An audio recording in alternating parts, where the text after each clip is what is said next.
Hi, I'm Annie Cops and welcome to my kitchen. I know I always start out these things with, I'm going to make my favorite recipe, but this really is one of my favorite recipes. I've been in love with Chinese dumplings since I was a little kid. My parents used to bring me into Chinatown, and sometimes they're called Peking ravioli, and I would have just all up. We'd have to get seconds on it because I was so enamored by them. And I recently learned from my good friend Joanne Chang, who owns a restaurant in Boston, how to make these. Couldn't be easier. You're going to fall in love with them too, and let's just get started, all right? Enough of the talking about my childhood memories. So I have about a pound of ground pork, which we're going to add into a bowl. And to that, I'm going to add some cilantro, which adds a nice brightness and yummy flavor to it.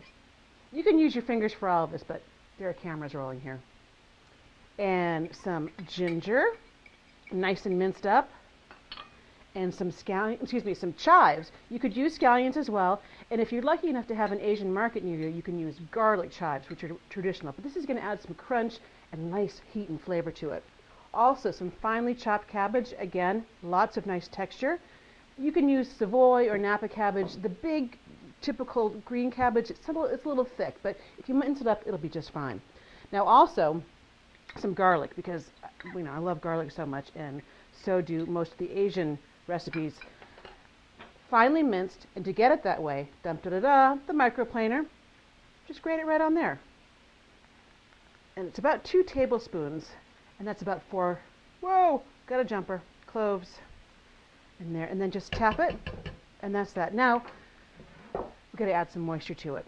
Soy sauce. What great Asian recipe doesn't have soy sauce? I prefer the low sodium soy sauce. It has just as much flavor and not as much salt, and frankly, we eat too much salt. A little bit of rice wine vinegar. Again, that'll keep it nice and bright. Add a touch of sweetness, but not too much. Sesame oil, which adds a nice nutty flavor to it, and it's going to give it a good texture too and hold it all together. See, no eggs in this, no bread in this, so we've got to use these ingredients.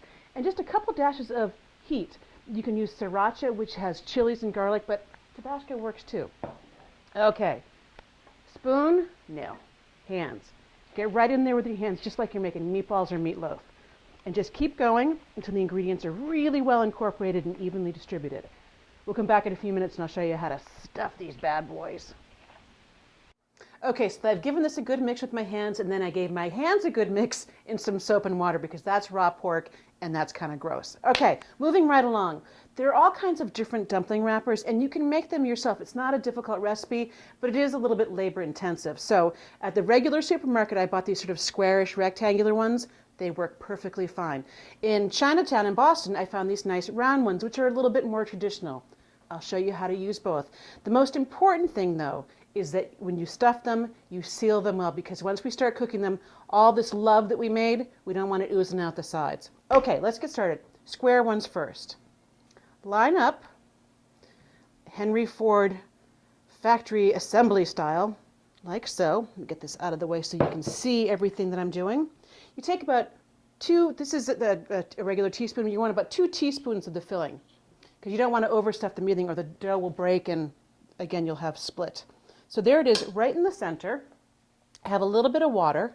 I'm just going to dip my hands in it and rub that around the outer edges of the square. Now for these square ones, pull the dough up and over, and then with your thumbs, squeeze the edges in, and then really seal the edges well. Like that. Perfect. Again, you can use these for raviolis too. Super easy. Then I line them up on a tray, pop them in the freezer so they'll be nice and firm when we go to fry them. Okay, here they are, out of the freezer, nice and firmed up, and into a frying pan with a little bit of oil.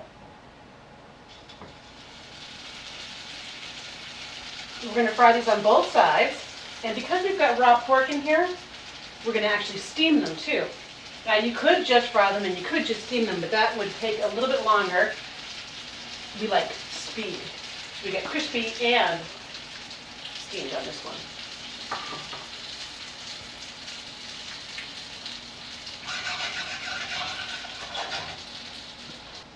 They're nice and brown on one side, and now we're going to make them nice and brown on the other side.